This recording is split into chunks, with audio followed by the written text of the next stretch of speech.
He was already reading the accusations out loud when Brigitte Bardot reached across the desk and took the paper from his hand. The cameras didn't cut. The host stopped mid-sentence, and for the first time that night, the room no longer belonged to him. Bardot held the document flat against the desk between them, her hand resting over the page as if it had always been there. She did not look down. Her posture remained unchanged, upright but not rigid, her shoulders neither pulled back in defiance nor drawn inward. The glass of water beside her remained untouched. The question card near Villemont's side of the desk stayed exactly where he had placed it. Her eyes stayed level, directed slightly past him, fixed on a point in the middle distance that was not the audience, and not the cameras, and not the man across from her. The studio audience of roughly 80 sat in tiered rows behind the cameras, most of them still wearing their coats from the cold outside, programs folded in laps, the low collective hum of a gathered crowd already fading as Villemont's voice took over the room. 3 camera operators held their positions, lenses trained forward, one on Villemont, one on Bardot, one holding a wider frame that included the desk and both of them at once. The floor director stood at the edge of the set near the first camera, clipboard pressed against his side, watching the desk rather than the monitors. Villemont reached the final line of the assessment. He paused there. Not long, just long enough for the last word to land separately from the ones before it, and then he set the document down between them, face up, the text visible to anyone seated close enough to the desk.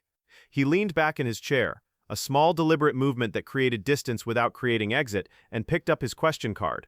He looked across the desk at Bardot with the expression of a man who has just presented an argument he considers complete and is now extending, with apparent generosity, the right of reply.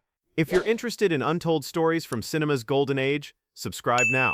This is a fictionalized dramatization inspired by real public figures and historical settings. It does not depict a documented event. By 1970, Brigitte Bardot had been a public figure for nearly 2 decades, her image reproduced across more surfaces than most politicians and more column inches than most heads of state. She had begun in the early 50s as a figure in fashion photography before the films arrived and changed the scale of everything. What followed was not simply fame, but a particular kind of sustained national fixation that France reserved for figures it could not fully categorize, too visible to ignore, too unconventional to absorb cleanly into the institutions that preferred to define cultural meaning on their own terms. The press had been circling for months before this broadcast. A psychiatric assessment had been published in a widely read illustrated weekly, authored under a clinical byline and reproduced without her participation. Without her response, and without any documented examination of the subject it claimed to evaluate. The piece described her public conduct as symptomatic, her influence on younger audiences as destabilizing, and her continued prominence as a question the culture had a responsibility to answer. It had moved through editorial rooms, ministerial offices, and television production meetings with the momentum of something that had already been agreed upon before it was printed. Gérard Villemont was not a tabloid figure, and that distinction mattered enormously in the context of what was about to happen. He was the host of one of ORTF's most watched cultural affairs programs, a platform that carried the institutional weight of the state broadcaster behind every segment, every guest, every question he chose to ask on camera. Editors consulted his coverage when deciding how to frame their own. Junior journalists watched his interviews to understand what serious cultural inquiry was supposed to look like. His program had the reach and the credibility to place a person permanently inside a particular frame in the public mind. The decision to invite Bardot onto the broadcast had been announced publicly as an opportunity for dialogue, a chance, the program's press materials suggested, for a major cultural figure to speak directly to the French public on questions of relevance and responsibility. The structure of the evening, however, had been assembled before she arrived. The assessment would be introduced, it would be read, she would be asked to respond to its claims. The framing of the invitation as dialogue and the framing of the broadcast as verdict were the same frame, arranged to look like 2 different things. That evening, an estimated 4 million viewers had the program on across France, in living rooms, in cafes, on the sets mounted in the corners of hotel lobbies and hospital waiting areas. The number was not simply large. It meant that the image produced in Studio 102 that night would be fixed before morning, would be described in print before noon the following day, and would circulate in a form that Villemont's production team had every reason to believe they controlled. Villemont introduced her warmly at the top of the segment. He used her first name. He listed the films, the years, the awards, the cultural weight of her presence in French life, and he did all of it with the fluency of a man who had read the introduction many times and no longer needed the page. Then, without a shift in his tone, without a change in his posture or the angle of his body toward the camera, he reached for the document that had been placed on the desk before the broadcast began. The question card sat near his right hand, face up, the evening's prepared structure, written in ink and legible from the front row of the audience. He read the first paragraph of the assessment into the open studio, his voice carrying it cleanly to the back row without effort. The language was clinical. The source was named. The publication date was cited. He did not editorialize around the words or offer a framing sentence before them. He read the way a man reads a news bulletin, at a pace that implies the content has already been verified, already processed, already determined to be the kind of thing that gets read aloud on serious programs to serious audiences. Several audience members in the middle rows exchanged brief glances with the people beside them, the small sideways movement of people registering something unexpected without yet knowing what to do with it. The cameras held their positions without adjustment. Bardot's hands remained on the desk in front of her, resting flat, visible, motionless. She had not reached for the glass of water. She had not shifted in her chair. The question card on Villemont's side of the desk caught the light. Villemont continued into the second paragraph. The assessment described her public behavior as symptomatic of instability, characterized her relationship to press attention as compulsive, and suggested that her continued prominence in French cultural life raised legitimate questions about the standards applied to public figures. He read the word unstable without pausing around it, without softening it with inflection or flagging it with the slight lift in pitch that a reader sometimes uses to indicate that the word belongs to someone else. He read it as a man reads a word he has decided to stand behind. The floor director shifted his weight from one foot to the other and stopped, his clipboard still pressed against his side, his eyes moving between the desk and the production booth window above and behind the audience. A camera operator on the left side of the floor adjusted his grip on the handles of his camera without moving the lens from its position. The studio audience had passed through the low ambient murmur that fills any occupied room and arrived at something different, a stillness that was not simply quiet but actively held. Villemont reached the passage about public morality and the influence of prominent figures on national character. He slowed here, not in a way that announced itself as dramatic, but in the way a careful reader slows when the language requires it, giving each phrase room to complete itself before the next one began. The document lay flat on the desk between them, its text facing upward toward the studio lights, the pages weighted at the corners where Villemont had set them down. The paper did not move. He read through the final passage of the assessment without looking up from the page. The conclusion used the phrase, question of responsibility, in 2 consecutive sentences, and Villemont read both of them at the same measured pace. He finished the last line, set the document down with both hands, and leaned back from it slightly, leaving it face up and centered on the desk between them. He picked up the question card from its position near his right hand and looked across the desk. He said her name, and then he asked whether she felt the concerns raised in the assessment were questions worth addressing before a public audience. The question card was raised in his hand, held between his fingers, the lines of prepared text visible to anyone within reading distance of the desk. The room went quiet, in the way that only happens when a large group of people make the same decision simultaneously, when the ambient noise of a crowd does not gradually fade but stops, as though someone reached for a dial. The studio audience did not shift in their seats. The programs in their laps did not rustle. The cameras held their positions without adjustment, their operators motionless behind the lenses. Bardot looked at the question card in Villemont's hand. She did not look at the document still lying face up on the desk between them. She did not look at the cameras. She did not look at the audience. She looked at the card with a steady, level attention, the look of a person reading something they have been handed, rather than something they have chosen to pick up. Several audience members in the front rows leaned forward, a small collective movement that brought their shoulders slightly ahead of their seatbacks. One woman in the second row placed her folded program on the seat beside her, without looking away from the desk. The floor director had taken a half step toward the edge of the set and stopped there, his weight distributed unevenly, his clipboard no longer pressed flat against his side, but angled slightly outward.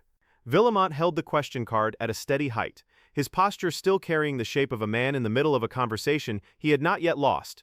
Bardot's right hand moved. It moved without preamble, without a preceding shift in her posture or a preparatory adjustment of her position in the chair. Her hand simply lifted from the desk and moved across it, past the glass of water, past the document lying face up between them, toward the question card that Villemont was holding.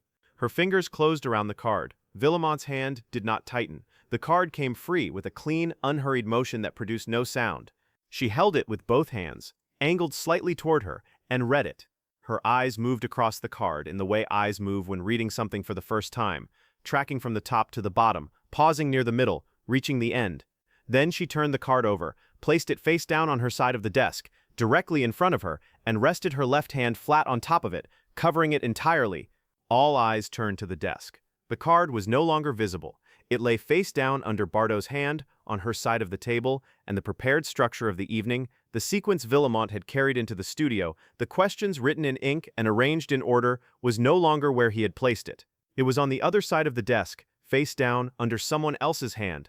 Villemont's hands moved back to the desk surface. His right hand settled near the space where the question card had been, and then moved slightly away from it, as though the empty surface required a small correction of position. He did not look at Bardot's hand. He looked at the document still lying face up between them, and then he looked at Bardot, and then he looked briefly toward the production booth window above the audience. The studio audience produced a single collective exhale that was not quite sound and not quite silence, a pressure change, a breath released in a room that had been holding it without deciding to. It moved through the tiered rows from front to back, audible on the studio floor as a shift in the quality of the quiet rather than as a specific noise. The cameras stayed on Villemont. His hands were visible. The document was visible. The space where the card had been was visible. The floor director took a full step from his position at the edge of the set toward the center of the studio floor. He looked toward the production booth window. He did not take another step, and he did not step back. He stood in the space between the edge of the set and the cameras, clipboard held in front of him, now with both hands, looking toward the booth and then back toward the desk. Villemont looked at the document between them. He looked at the empty space to his right, where the question card had rested. He looked at Bardot's left hand, flat on top of the face-down card, on her side of the desk. His mouth opened slightly and closed. He had no prepared question in front of him.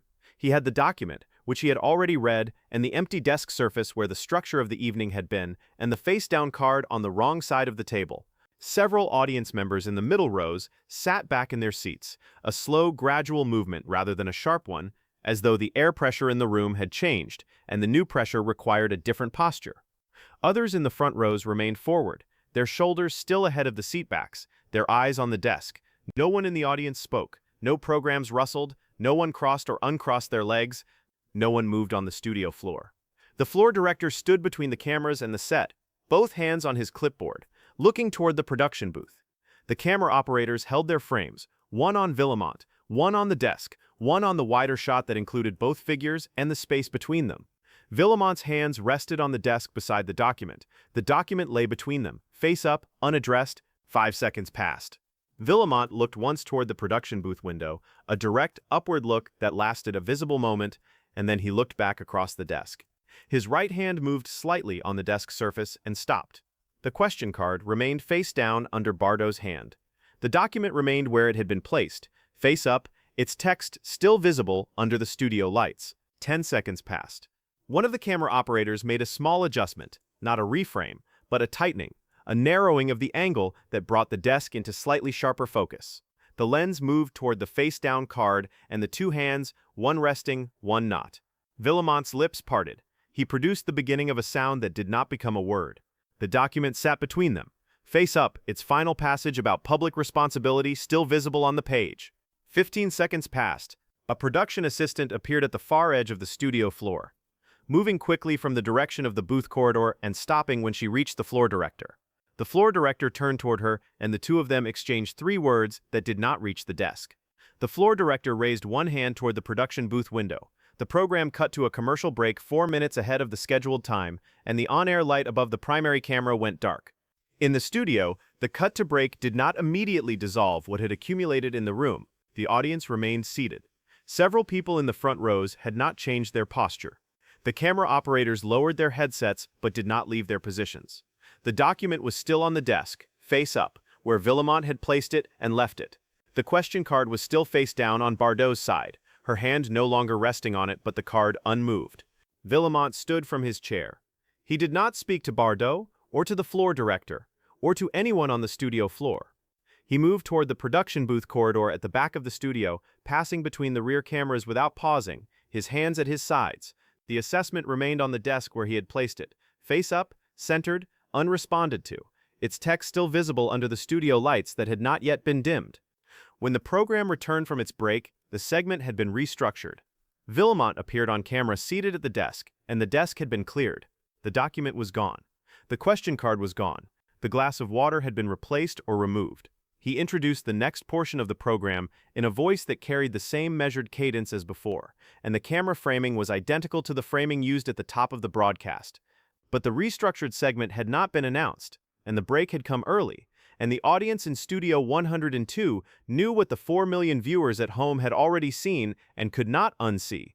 The question card was a small object. It had no legal standing, no broadcast authority, no institutional weight of its own. What it had carried, for the length of the evening up to the moment Bardot's hand closed around it, was the shape of the confrontation, the sequence, the order, the prepared path from accusation to response that the program had been built to deliver. When the card moved across the desk and landed face down on the other side, the path did not simply deviate, it ended. And the image of that placement, the card traveling across the desk, landing face down, a hand resting quietly on top of it, had already left the studio on a live signal and arrived in 4 million rooms before anyone in the production booth had finished deciding what to do about it.